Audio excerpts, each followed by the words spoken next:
Hello hello hello welcome back. Okay, so ये है हमारा अच्छा, अभी मैंने तुम्हें बताया। ओके, सब इंट्रोडक्शन मुझे से होगा, हो सकता है कुछ नहीं हो। तो आई एम अर्शप्रीत कौर, तुम्हारी ईएस की एसएमई फ्रॉम आईपीएनएक्स, यानी कि सब्जेक्ट मैटर एक्सपर्ट। ओके, तो अभी जो हमने अपलोड किया था वो था हमारा इलेक्ट्रिकल साइंस में जो प्रैक्टिकल्स कैसे कैसे हो रहे हैं उसका वीडियो। ठीक है, अच्छा ठीक है, उसमें भी ना कुछ चीजें रह गई थी, उसके अंदर भी मैंने थ्योरी की कुछ चीजें स्किप कर दी थी। क्यों स्किप की थी?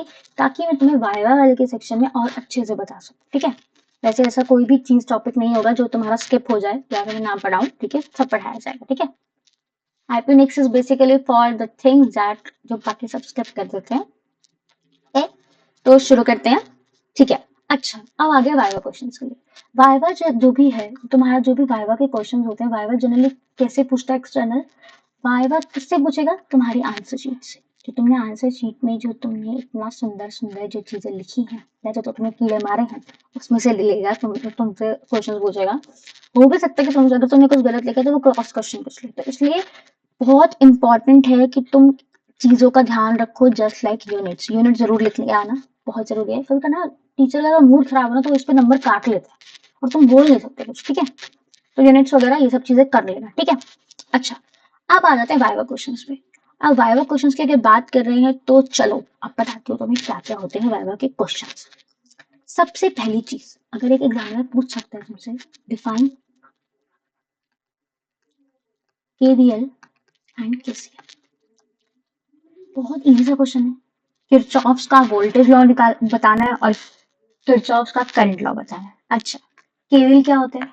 केवीएल बताता है कि एक क्लोज लूप है अगर तुम्हारे पास। ठीक है, कि अगर तुम्हारे पास एक क्लोज लूप है उसके अंदर क्या होता है, उसमें जितने भी वोल्टेज है, अगर V1 V2 V3 या फिर जितने भी वोल्टेजेस हो गई मेरे पास, उनका जो एल्जेब्रिक सम होगा, मतलब कि समेशन ऑफ V जो होगा वो जीरो होगा।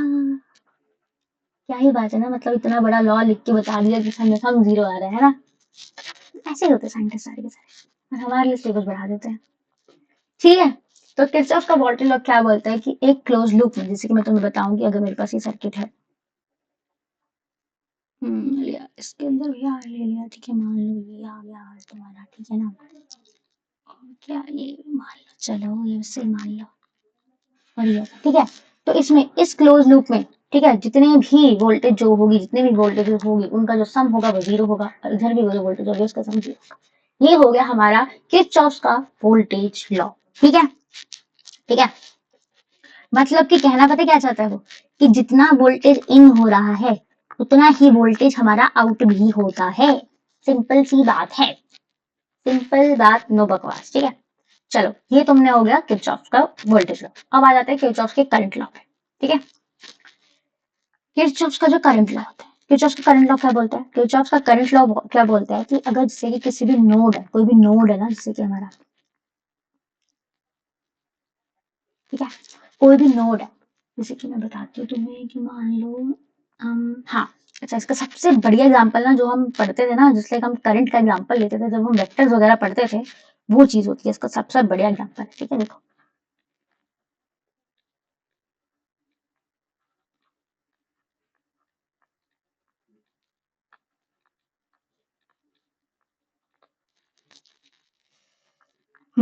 अच्छा, तो जितना एंटर कर रहा है किसी भी नोड पे, ये देखो ये मेरा नोड है ना, ये जो है मेरा नोड ही है, दिख रहा है ना तुमको? बताओ, ये जो है मेरा नोड है ना। अरे रुको, अच्छा ये मेरा, ये तो अलग ही हो गया कुछ, चलो कोई नहीं, ये मेरा नोड है। अब नोड पे जितना करंट अंदर आ रहा है उतना ही बाहर जाएगा। ठीक है, अगर मैं पाइप में से मतलब कोई पाइप यूज कर रही हूँ, ठीक है, पानी डालने के लिए, तो जितना जितना वो जिस नल से वो कनेक्टेड है, जिस नल पे लगा है पाइप, वहां से जितना पानी आ रहा है उतना ही बाहर जाएगा। सिंपल सी बात है, सीधा सा पाइप है, वही चीज है। ठीक है, कि जितना जो है, जितना करंट अंदर आ रहा है उतना ही बाहर जाएगा। ठीक है, तो इसका मतलब भी क्या होगा? और मतलब कहने का मतलब कि करंट ये नहीं है कि इसका मन कर गया कि चलो यार कहीं घूम आते हैं, जस्ट लाइक तुम कॉलेज बंक मार लेते हो, नहीं ये ऐसा नहीं करता है, ये अच्छा बच्चा है। ठीक है, तो ये चीज है। ठीक है, ये हमारा हो गया किरचॉफ का करंट लॉ। ठीक है, ये क्वेश्चन हो गया हमारा, पहला क्वेश्चन हमारा वाइवा का हो गया, 2 मार्क्स मिल गए हमको। चलो अब दूसरा क्वेश्चन ले लेते हैं। दूसरा क्वेश्चन क्या है? दूसरा क्वेश्चन पूछ लेता है वो सुपरपोजिशन थ्योरम। सुपरपोजिशन बहुत फेवरेट होती है एग्जामिनर्स की, वो पूछ लेते हैं सुपरपोजिशन थ्योरम। ठीक है, अब सुपरपोजिशन थ्योरम बोलती क्या है? सुपरपोजिशन बोलती है कि अगर मल्टीपल सोर्सेज है ना तुम्हारे पास, ये सिंपल सी, तुम्हें सिंपल सिंपल लैंग्वेज में बताऊंगी ताकि तुम ना एग्जामिनर को ये बात बता सको। ठीक है, अगर तुम्हारे पास मल्टीपल सोर्सेज हैं, ठीक है, तो क्या होगा? कोई भी, जैसे कि मैंने तुम्हें बताया था, मैंने तुम्हें प्रैक्टिकल के उसमें भी बताया होगा, अगर मेरे पास यहाँ पे वो चीज है ना तो मैं तुम्हें दिखा पाऊंगी। हाँ देखो, जितने भी यहाँ पे देख रहे हो, चेंज करो, देखो यहाँ पे एक वोल्टेज सोर्स है, ये भी वोल्टेज सोर्स है। अब ये देखो, ये हमारे पास क्या है? ये हमारे पास मल्टीपल सोर्सेज। उनका सम क्या होता है? उनका सम क्या होगा? वही जो वो इंडिविजुअल एक्ट करेंगे उसके इक्वल होगा। यही चीज हमारी बोलती है सुपरपोजिशन थ्योरम। ठीक है, ये मैंने तुम्हें बताया था, बहुत अच्छा एक्सप्लेन किया था मैंने तुम्हें उसके अंदर, उसको पढ़ना, उसको देखना। ठीक है, अगर तुम्हें प्रैक्टिकल वाला वीडियो देखना तो वो वाला देख लेना, वो ज्यादा लंबा हो गया था इसलिए मुझे दूसरा बनाना पड़ा ये तुम्हारे लिए।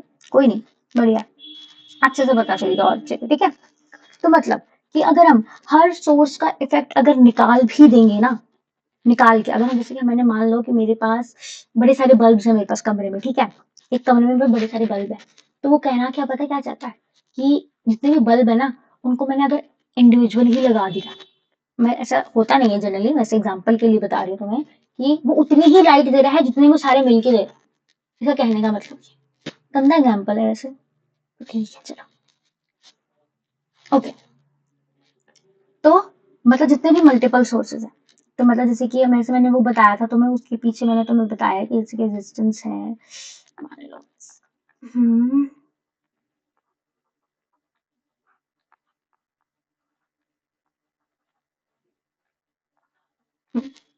अच्छा, सुपरपोजिशन थ्योरम में एक चीज जो पूछ लेगा एग्जामिनर, वोल्टेज, अगर मल्टीपल वोल्टेज सोर्स है तो हम क्या करते हैं? शॉर्ट करते हैं। करंट सोर्स है तो क्या करेंगे? ओपन कर देंगे। ठीक है, ये चीज होती है हमारे सुपरपोजिशन थ्योरम में, याद रखना बिल्कुल। गलत करके आए तो मारूंगी पकड़ के बहुत ज्यादा। मिल जाओ कभी ना कभी तो तुम, आएंगे तुम्हारे कॉलेजेस में भी। ठीक है, अच्छा चलो, अब ये हो गया हमारी सुपरपोजिशन थ्योरम। अब आगे करते हैं, आगे करेंगे। अब एक और चीज आ गई, पेन चेंज कर लेते हैं। ठीक है, तीसरा क्वेश्चन हमारा Thevenin's theorem. Thevenin's and Norton एक साथ ही कर लेते हैं, चलो। भाई भाई है दोनों।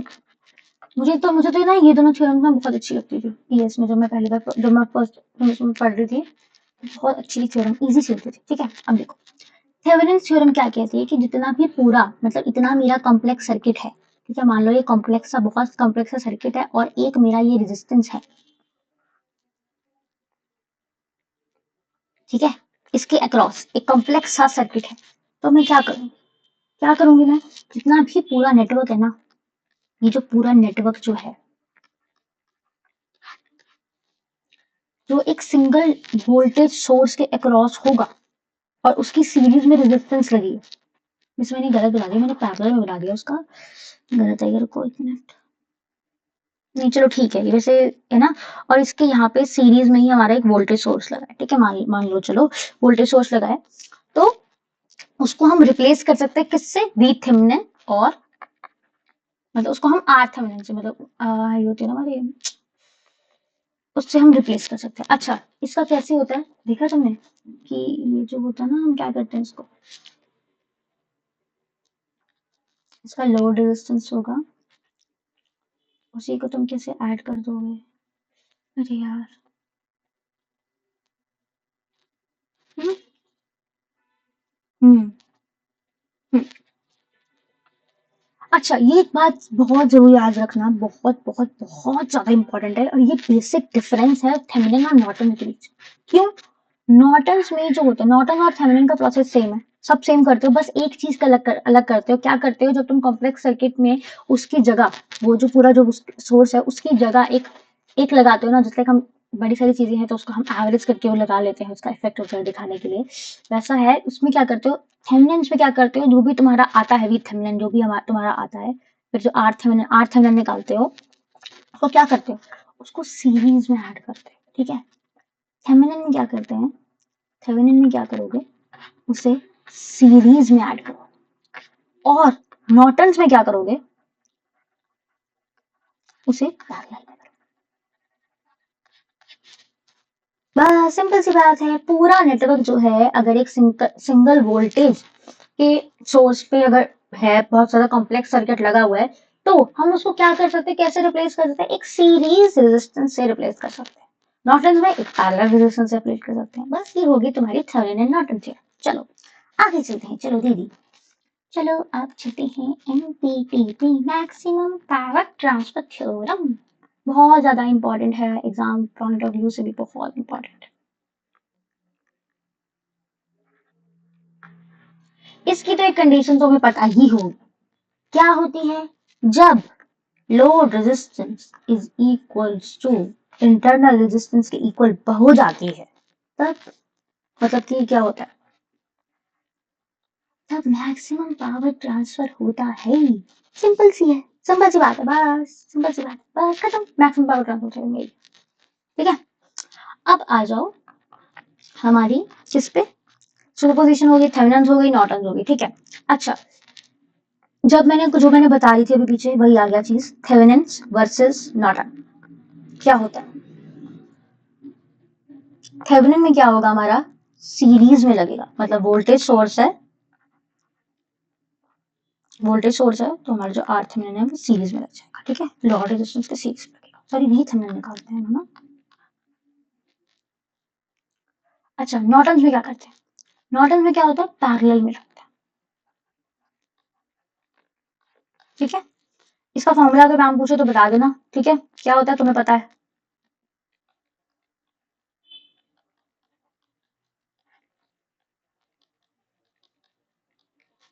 ठीक है, ये बता देना। चलो अच्छा, अब आ जाते हैं बेसिक सवाल। तुम्हें पता है, याद है तुम्हें, मैंने ना तुमसे वो छुड़वाया थे स्टार्टिंग में, जो सबसे पहले एक्सपेरिमेंट कराते हैं, तो मैं बेसिक एक्सपेरिमेंट मैंने छुड़वाया था। क्या उसका काम अब आएगा, मल्टीमीटर।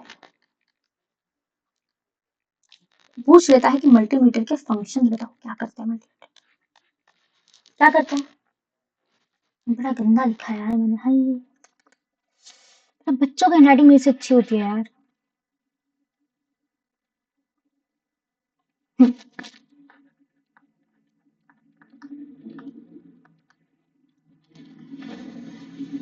मल्टीमीटर के फंक्शंस क्या होते हैं, मल्टीमीटर के फंक्शंस क्या है, वो जो तुम्हें मैंने बताया था ना, मैं चलो तुम्हें दिखाती हूँ एक बार, तुम्हें अच्छे से समझ आएगा। ये जो मल्टीमीटर मैंने दिखाया था ना तुम्हें, ये रहा मल्टीमीटर हमारा।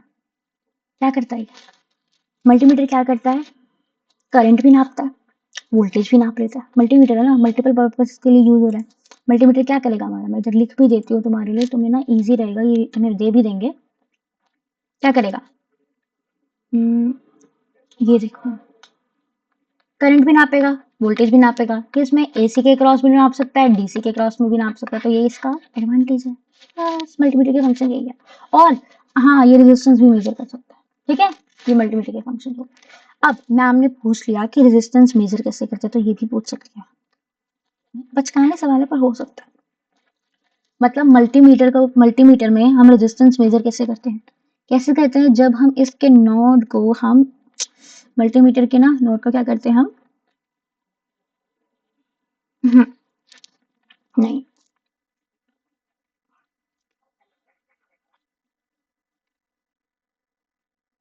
हम्म, हम इसे पाई मोड पे करते हैं। पाई मोड पे रखोगे ना, तो हम उसके अंदर, उसमें जो कंपोनेंट के अक्रॉस लगाओगे, तो उसकी वैल्यू आ जाती है। ये हमारा होता है। ठीक है, रेजिस्टेंस का मेजर करने का ये।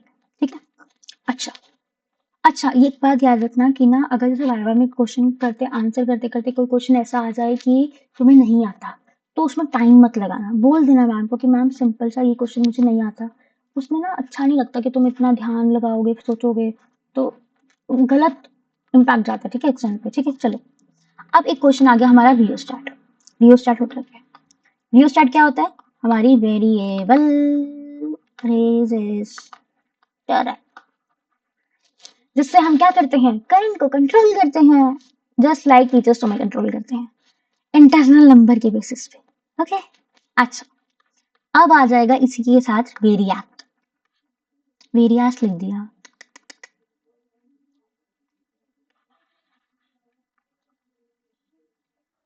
अब आ जाएगा इसी के बेसिस पे वेरिएक। अब वेरिएक क्या होता है?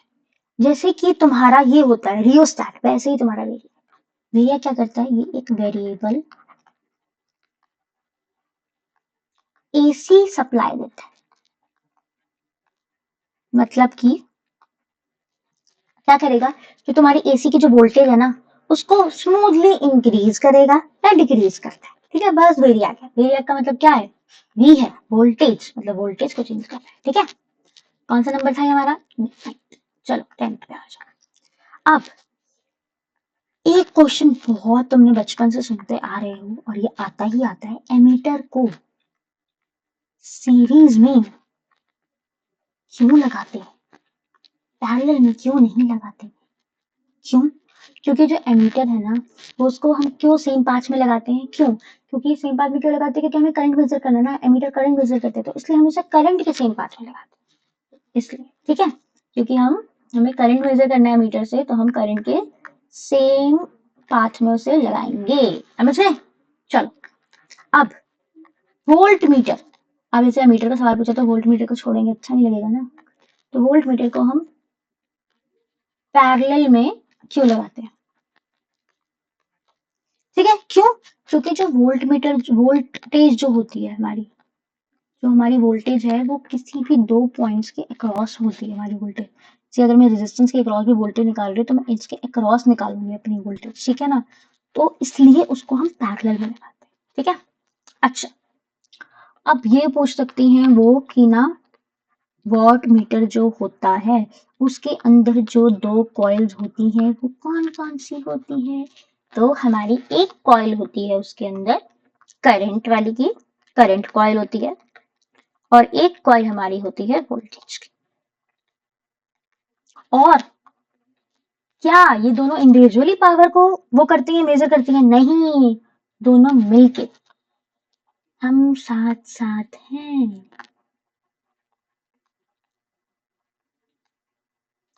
मैं लिख देती हूँ इधर तुम्हारे लिए, अलग कलर का पेन यूज कर लेते हैं, चलो।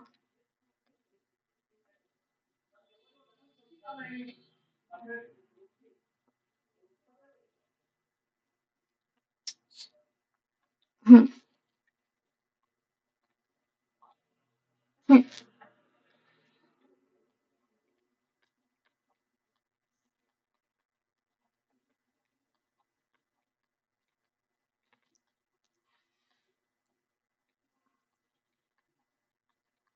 दोनों मिलके ना पावर मेजर करती है। ठीक है, अच्छा चलो अब आगे, अब आगे की बात करते हैं। अरे एंड ऑफ द स्लाइड, रुको एक मिनट।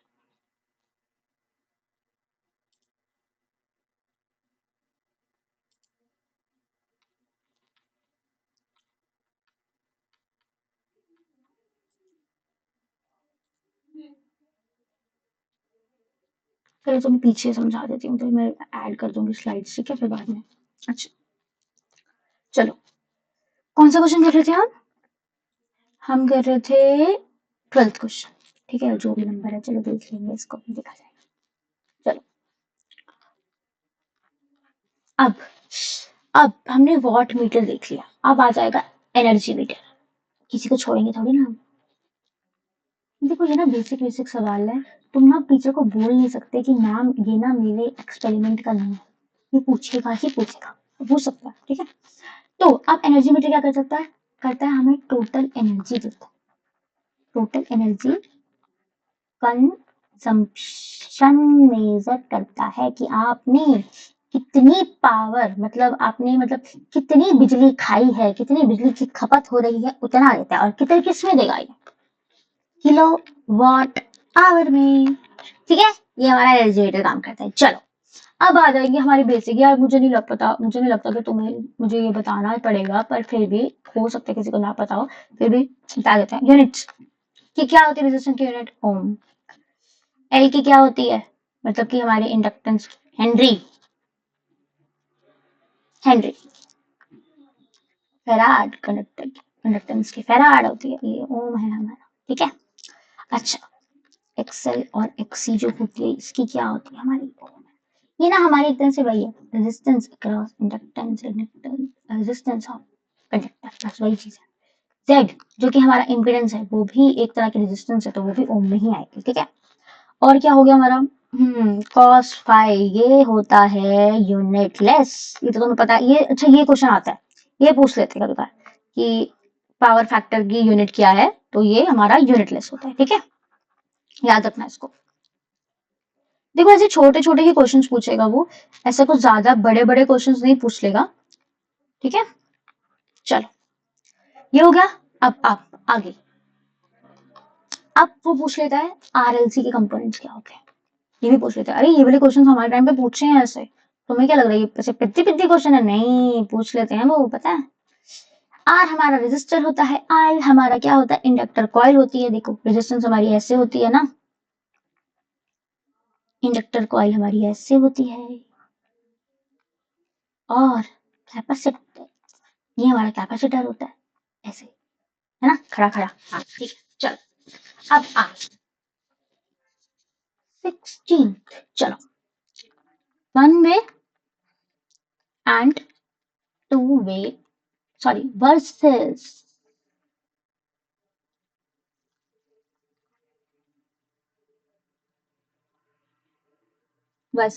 Two way switch. ठीक है,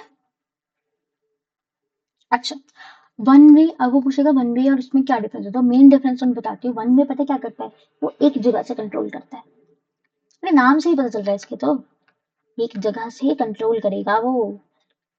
और टू वे क्या करता है, दो जगह से कंट्रोल करता है। दो जगह से कंट्रोल होगा मतलब दो जगह से कंट्रोल नहीं करेगा, बताती हूँ।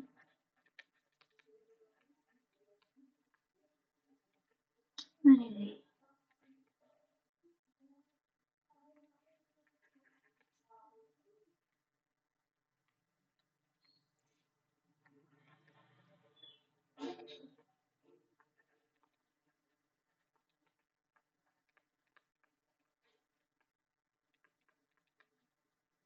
और अगर इसका एग्जांपल पूछ लेना मैम, मतलब यहाँ पे टू वे क्या करता है, दो जगह से सेम लाइट को कंट्रोल करता है।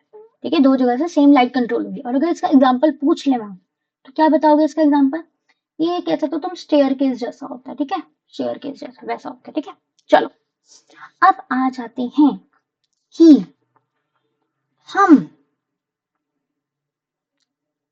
आयरन को टेस्ट क्यों करते हैं, ये क्या हो गया, हाँ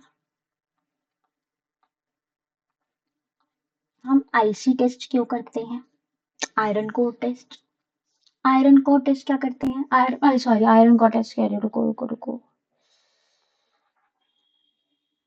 हम्म अच्छा ये क्वेश्चन अच्छा है। देखो हम ओसी टेस्ट क्यों करते हैं और हम एससी टेस्ट क्यों करते हैं, ये एससी एसटी वाला टेस्ट नहीं है, वो नहीं है। ठीक है, ओसी जो टेस्ट जो हम करते हैं, ओसी पता है किस लिए होता है, ओसी ना हमें आयरन लॉस का बताता है, आयरन लॉसेस और कोर लॉसेस का हमें बताता है। ठीक है, ये निकालने के लिए होता है। ठीक है, ओसी।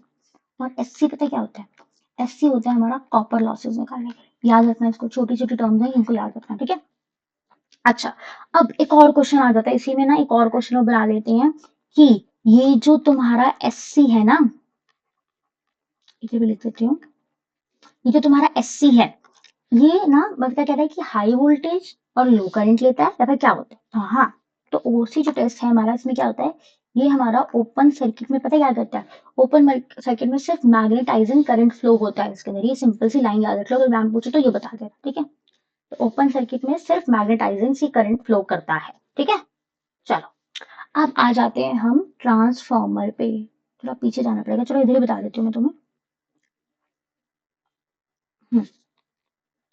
ट्रांसफॉर्मर का ही है, चलो अब ट्रांसफॉर्मर क्या होता है, ट्रांसफॉर्मर क्या होता है, बताओ बताओ क्या होता है, यार इतना तो तुम्हें पता होगा ना। ट्रांसफॉर्मर क्या होता है, ट्रांसफॉर्मर, अच्छा ट्रांसफॉर्मर क्या होता है और एक उसकी एफिशिएंसी, इस पे क्वेश्चन बहुत पूछा हो जाता है, इतना जरूरी है ना ये क्वेश्चन कि तुमको, तुमने 12th में भी किया, 11 12th में भी किया। ट्रांसफॉर्मर क्या होता है, ये हमारा एक स्टैटिक डिवाइस है जो कि एसी की जो वोल्टेज है उसको स्टेप अप करता है और स्टेप डाउन भी कर देता है, स्टेप डाउन करता है। ठीक है, ये करता है। ट्रांसफॉर्मर एक स्टैटिक डिवाइस है जो कि हमारी एसी की वोल्टेज को या तो स्टेप अप करता है या स्टेप डाउन करता है, बस। अब अगर इसकी एफिशिएंसी पूछ ली जाए, एफिशिएंसी क्या होती है इसकी? एफिशिएंसी होती है आउटपुट अपॉन में इनपुट इंटू में 100। ये हमारा एफिशिएंसी का फॉर्मूला होता है। और ट्रांसफर की जो एफिशिएंसी होती है ना, वो हाई एफिशिएंसी पता है क्या होती है? वो 90 to 98% होती है। किसी भी ट्रांसफार्मर की एफिशिएंसी 100% नहीं होती।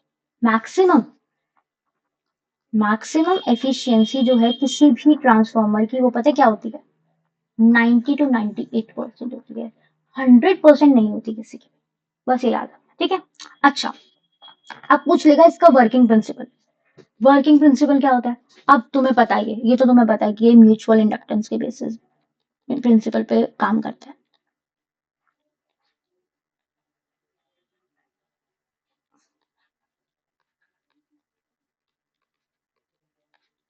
म्यूचुअल इंडक्टेंस के प्रिंसिपल पे काम करता है कि जो एक कॉइल का जो फ्लक्स होता है वो दूसरी कॉइल में ईएमएफ के फॉर्म में जनरेट होता है, मतलब इंड्यूस होता है, तो उसी से दोनों की उसमें कंट्रोल होता है। तो ये म्यूचुअल इंडक्टेंस होती है हमारी, ठीक है?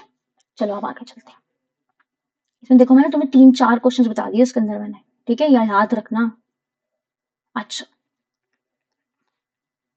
अब एफिशिएंसी हमें हाई क्यों चाहिए?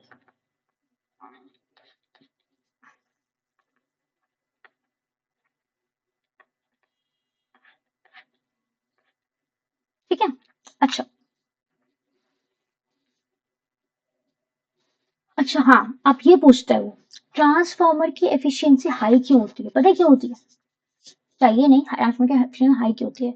अगर तुमने ट्रांसफार्मर देखा है ना, तुमने ट्रांसफार्मर का डायग्राम भी देखा होगा, तो उसमें ना कोई भी जो मूविंग पार्ट्स होते हैं ना, वो नहीं होते। ट्रांसफार्मर के अंदर जो मूविंग पार्ट्स होते हैं वो नहीं होते। इसी की वजह से इसके अंदर जो लॉस है, मतलब जो हीट लॉस वगैरह है, मैकेनिकल लॉसेस जितने भी हैं, वो जीरो होते हैं। इसी की वजह से इसकी इसकी जो एफिशिएंसी होती है वो हाई होती है। याद रखना, बहुत जरूरी है, बहुत ज्यादा जरूरी है। डबल ट्रिपल स्टार मार रही हूँ उसके अंदर मैं, बहुत ज्यादा जरूरी है। एफिशिएंसी हाई की होती है क्योंकि इसमें कोई भी मूविंग पार्ट्स नहीं होते, इसलिए इसकी एफिशिएंसी हाई होती है, क्योंकि मैकेनिकल लॉसेस ही नहीं है। ठीक है? अब लॉस ही नहीं है तो फिर हाई मिलेगा ना तुमको। ठीक है? अच्छा, अब नेक्स्ट क्वेश्चन है। अब वो पूछ लेता है कि जो थेवेनिन है, जो थेवेनिन में, अब थेवेनिन में चले जाओ फिर से एक बार। थेवेनिन के में जो वेरिफिकेशन में एरर क्यों होता है? पता है क्यों होता है? एरर जो होता है ना थेवेनिन को, जो हम करते हैं तो उसके अंदर जो एरर आता है, तो मैंने तुम्हें परसेंटेज ऑफ एरर बताया था, तुम्हें निकाल के आओगे। तो वो जो परसेंटेज ऑफ एरर जो है ना, वो किस चीज का है? वो इंस्ट्रूमेंटल एरर है। याद रखना, ठीक है? वो इंस्ट्रूमेंटल एरर है। क्यों? क्यों आता है? क्योंकि जो इंटरनल रेजिस्टेंस हमारी होती है ना, जो हमारी जितनी भी इंटरनल रेजिस्टेंस होती हैं, वो या तो इंस्ट्रूमेंटल एरर की वजह से आएगा, इंटरनल रेजिस्टेंस का के लूज हो जाने की वजह से आएगा। अगर उसका कनेक्शन लूज हो गया तो उसकी वजह से आएगा। ठीक है? ये होता है। चलो, अब आ जाओ नेक्स्ट क्वेश्चन 22। अब आ गए लैब प्रिकॉशंस। अब ये सबसे बेसिक सवाल है, मैम पूछ सकते हैं, पूरा हक बनता है मैम का, और अगर तुमने जवाब नहीं दिया तो फिर जूते खाओगे तुम। वैसे मारूंगी नहीं, ठीक है? चलो, लैब प्रिकॉशंस। किसी कोई भी लूज वायर्स है उनको टच नहीं करना, ये तुमको पता है, ठीक है? अब कोई भी सप्लाई जो है, कोई भी जो मेन सप्लाई अगर तुम नहीं परफॉर्म कर रहे हो तो उनको ऑफ ही रखो। लैब में प्रिकॉशन ये होता है कि क्या करना है तुम्हें, कि जैसे कि अगर हम, हाँ, एक चीज है कि अगर तुम कनेक्शन चेंज कर रहे हो,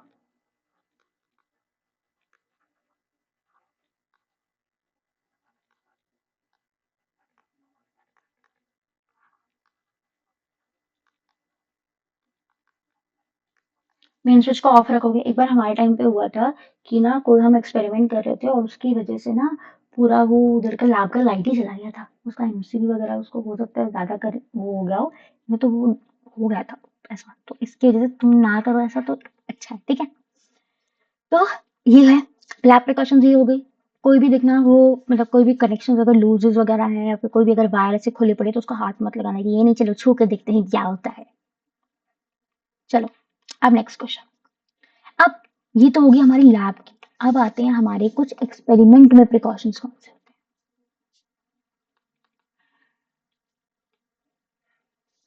एक्सपेरिमेंट में प्रिकॉशन सबसे पहला क्या है? हमें पैरालैक्स अवॉइड करना है।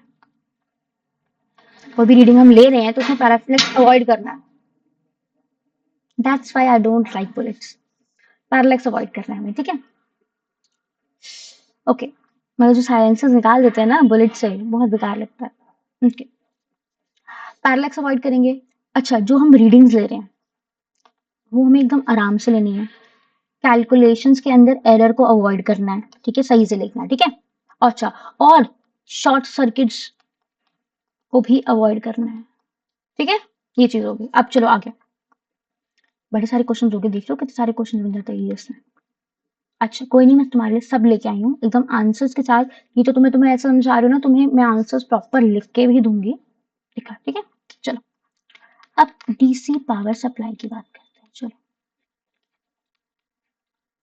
डीसी पावर सप्लाई, ठीक है। अब डीसी पावर सप्लाई क्या होती है, मतलब डीसी पावर सप्लाई करती क्या है? तो ये पता क्या करती है, हमारे जो एसी को ना, जो हमारा एसी का जो रेक्टिफायर होता है,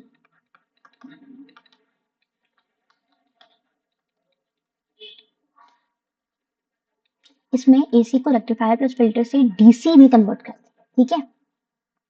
ये करती है हमारी डीसी पावर सप्लाई, ठीक है। लिख देती हूँ, को डीसी में कन्वर्ट करती है।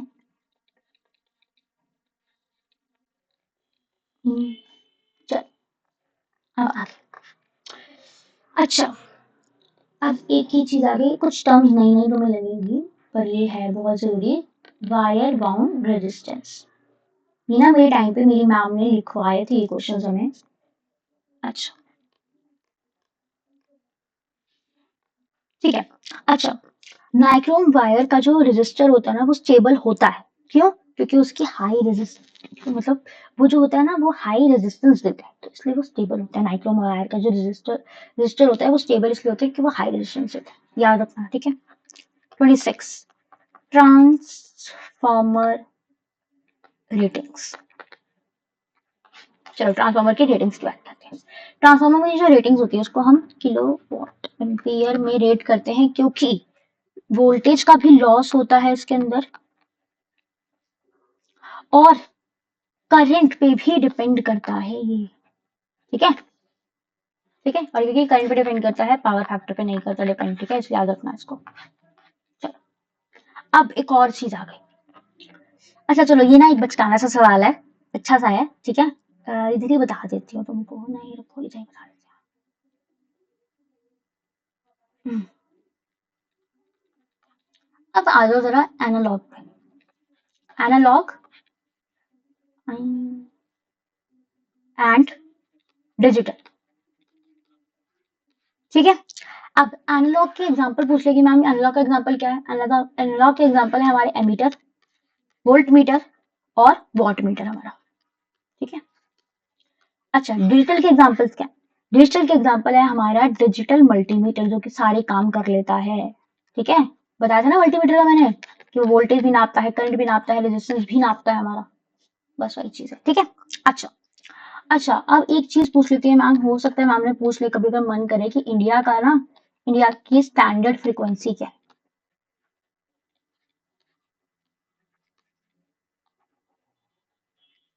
इंडिया की स्टैंडर्ड फ्रीक्वेंसी क्या है बताओ? सप्लाई फ्रीक्वेंसी फॉर सप्लाई, ये है हमारी 50 हर्ट्ज, ठीक है। चलो, अब है नेक्स्ट। और कौन सा क्वेश्चन रह गया तुम्हारा? हम्म, हाँ,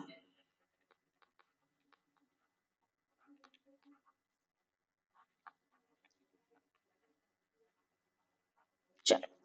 अच्छा, अब वॉट मीटर का मल्टीप्लाइंग फैक्टर जब हम काउंट करते हैं ना, तो उसमें क्या करते हैं, तो उसके अंदर पता है हम क्या करते हैं, हम उसकी एक एक्चुअल रीडिंग लेते हैं। ये उसमें होता है, अगर तुमने देखा है कभी बोल वॉट मीटर, तो देखो हाँ, एक्चुअल रीडिंग को हम क्या करते हैं, हम उसकी एमएफ इंटू मीटर रीडिंग करते हैं। एक ना एक फॉर्मूला है, बस इसे याद रखना, इतना ही याद रखोगे तो बढ़िया रहेगा, ज्यादा नहीं बताऊंगी, नहीं तो फिर कंफ्यूज हो जाओगे तुम लोग। वोल्टेज रेंज और करंट रेंज को इंटू करोगे, और फुल स्केल, अरे इसको इधर से नहीं करती, मैं लिख देती हूँ तुमको दूसरी जगह, रुको।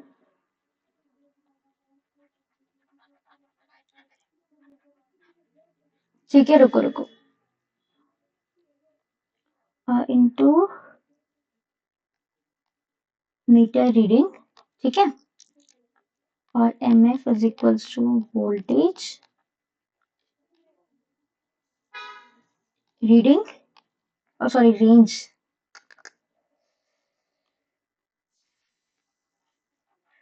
हम्म,